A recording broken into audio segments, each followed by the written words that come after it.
Derek, first of all, can we just get a squad update from the weekend looking into tomorrow's game?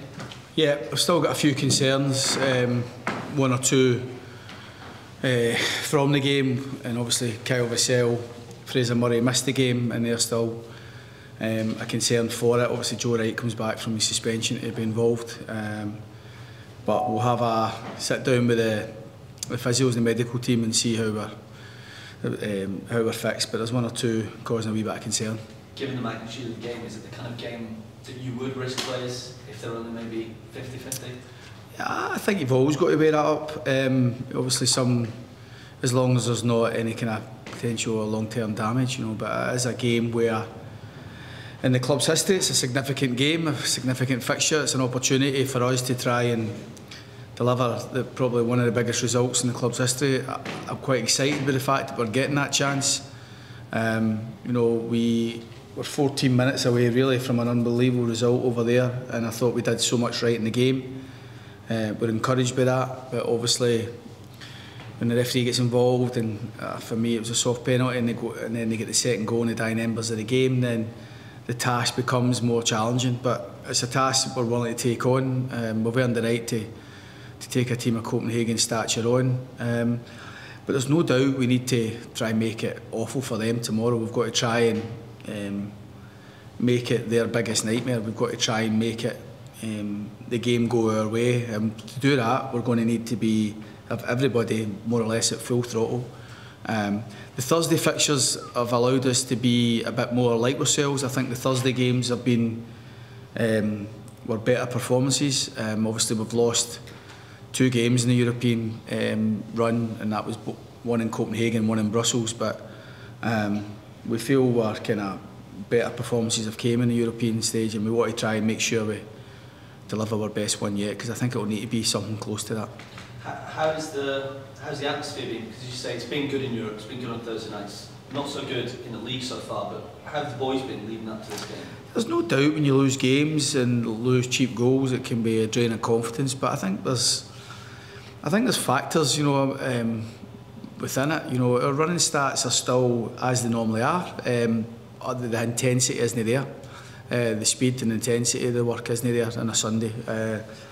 I think that is a byproduct of the Thursday night games, but we aren't helping ourselves. In the last 3 domestic games, we've got a man sent off and we're down to 10 men. So we spoke about the discipline and that side of it.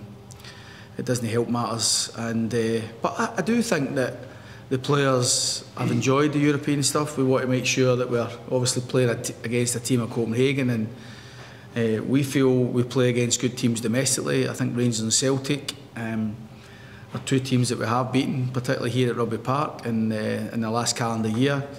And I would put them above Copenhagen in terms of where they're at. So we know it can be done, we know it's difficult, but while we've got a chance, and it is a chance, it's important that we try and just deliver a big performance. And to do that, we need players with a good mindset. I think it has to be said, last season we get a huge benefit, and there was a real acknowledgement from everybody, myself included, that there was a familiarity about the team. It was the same 8, 9, 10 players week in, week out. And when you have the schedule we've had, the injuries and issues we've had, suspensions, then it's not been that. And there's been a wee bit of too many changes how we would like it to work, but it's just us trying to deal with a schedule at this early stage of the season, which it doesn't always give you the best chance. So sometimes it isn't always your best team you're picking. And as much as you don't like to, I'm having to prioritise certain games, and I have prioritised Europe, and because of the financial rewards and the kudos that everybody gets from it. Like you said last year before one of the games against one of the firm teams, you're almost like a car salesman to your squad and selling an idea of belief and confidence going into a game like that. Is that similar again today ahead of what is obviously your observers would look at, like the magnitude of what we're trying to do? Yeah, it's huge. Yeah, but I think obviously we hang on to everything. I think for 76 minutes in the game last week we were good. The shape that we set out to do and frustrate, I thought obviously we go with 2 strikers, but the impact of the 2 strikers becomes more difficult. It's not that you set up to draw a line in the sand and just defend for 90 minutes, but the nature of the opponent sometimes makes that the case. But we were good in the game. They were throwing subs on, they were changing their shape, they were trying everything. And it really, the momentum of the game changed really with a referee's decision and a soft decision. So I can also, yes, I've got to be the salesman, I've got to try and give that belief. That's any manager's job, particularly when you're against a team with obvious advantages of Copenhagen. But I've also got the reference of last week, whereas, yes, it's got to be a different type of game. We've got to be the team that's doing more attacking. Not just because we're at home, but because we're 2-0 down with a 90-minute game now. So it's up to us to try and force the initiative and try and throw a few more punches than we did last week. There's obviously a balance to that too, because an early goal changes the complexion of the tie, but at the same time you don't want to believe in yourself. Yeah, you've answered the question really. There is that balance, when do you go for it, and we just want to try and be positive within the shape that we're going to go with. We want to try and ask the questions. We think it's a different type of game out there as well, and we've got home advantage. You know, you see Copenhagen at the weekend, they lose the travel after I thought it was a tough 90 minutes for them against us as well. They lose the game, they're 3-0 down at half time, and you know, the other team looked ready for it, watched the game back, and Copenhagen responded and come back into the game. But you know, I think it is tough for every team, with no matter your resource. You know, you look at Aberdeen last season with the resources they've got, and Aberdeen, Hearts this season as well. Maybe try to get that balance out. But we're determined to give this our best shot. And if the game goes to plan and we get that first goal, which is so pivotal for us to make the game go our way, then we feel it'll be game on. If we lose the first goal, of course, it's a huge mountain to climb. And wait for your big players to step up. Yeah. The players have been great. I mean, the fact that we're actually, I think it's only our 9th season as a club in Europe, so it's like the players have delivered brilliantly. You know, the fact that we're actually having this conversation, and it is a big stretch for a club like ourselves, but the whole club's enjoyed it. We're flat out, and it's tiring. I get that, but it's enjoyable as well. I'd rather be in it than watching somebody else doing it. So it's important that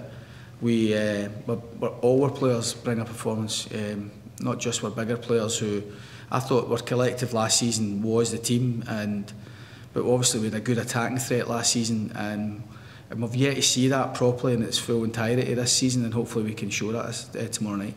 The social media guys have reminded Kelly fans, Derek, of the famous comeback in the early 60s, and no, I wasn't there.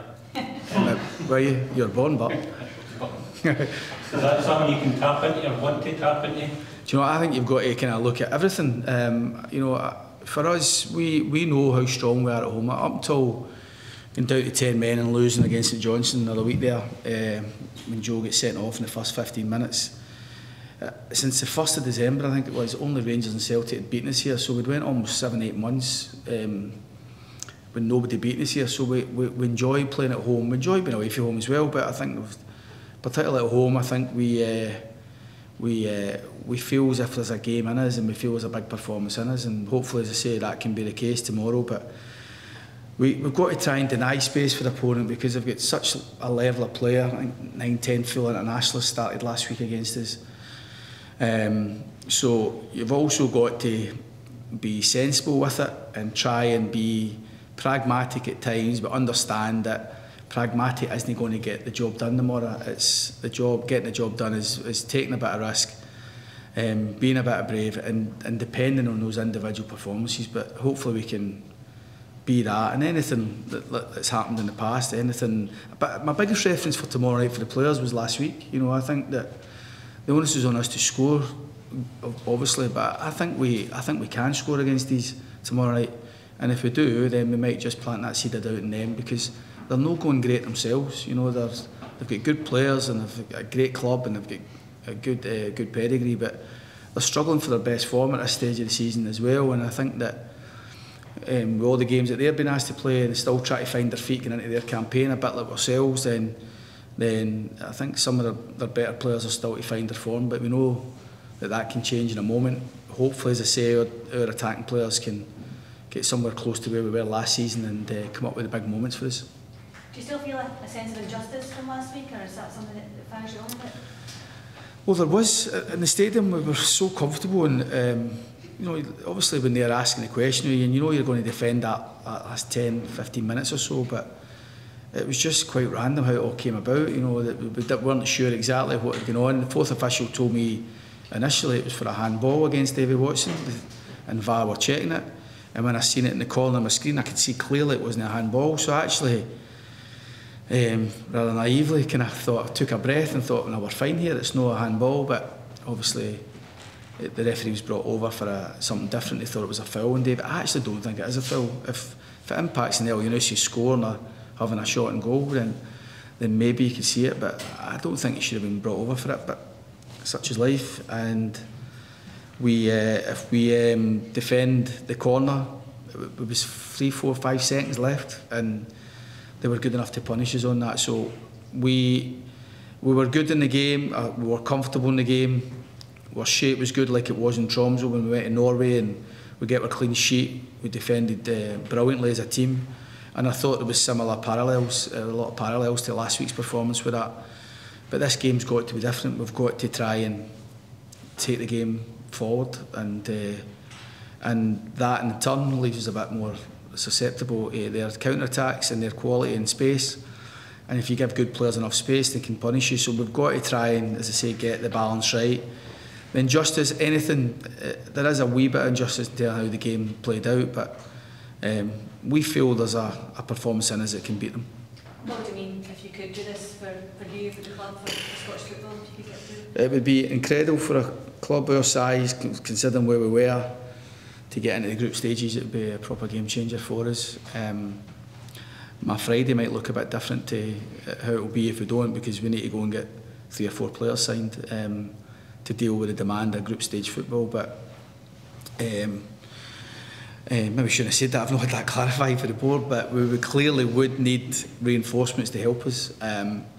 So with the deadline being Friday, which is again not the best decision, I don't think, then we would need to get to work and try and get a few reinforcements in. But what it would be nice doing that, you know, knowing that we'd deliver group stage football right up to Christmas for the club, and the financial rewards and the kind of kudos that the club would get from it would be unimaginable. It would have been a couple of years ago. So great that we've got that chance to try and have that moment, and we'll do all we can. Know the players long enough now that I know how important it is to them, and it should be important that we try and deliver that. We've got the potential to be remembered, and it's important that when you work for a club, you leave your mark on a club, and this is a chance to do that. Regardless of what happens, are you expecting anybody else in by Friday? Don't know. I think you've got to be able to react to it. You know, I'll probably have a conversation with the board. Maybe after Thursday or Friday morning. You know, so Thursday night, Friday morning, we'll see. Again, we've got a few wee issues. I do think if we were put out of Europe and the season settles down, I mean, after Sunday's game, we've only got 2 games in September, which is bizarre considering the schedule we've had. But I think it would allow us to take a reset and take a breather and try to get a few players back who are struggling a wee bit just with the demand. So I actually think the squad's not a bad place. The budget's been spent that was given to us. So if we have to work with what we've got, then that'd be fine as well. Just a word on Wales and Watson being in the under-21 squad. Magic. We expected Davy, and I hope for Bobby. And when I got the email last night, I messaged Davy because I think he was expecting it, and I phoned Bobby, and it was like, honestly, I felt like Santa, to be honest. He was absolutely over the moon. I know how important it is to get amongst it, and it's a strong 21 squad, so he's in good company. And the best part of it is, when I messaged Davy to tell him that Bobby was in it, he was more buzzing for Bobby than he was himself. So the two of them have come through the ranks together, and it's great that Bobby now goes hand in hand, and on the back of a very impressive loan last season, and in the back of an impressive start for us. So absolutely delighted for both lads. Well, that was Kyle McInnes' first training session in a hell of a long time today. The players seem delighted to have him back. How big an addition will he be after the international break when you get back? Yeah, there's work to be done for Kyle next week and a few others. You know, we've got a chance to get a shutdown for some.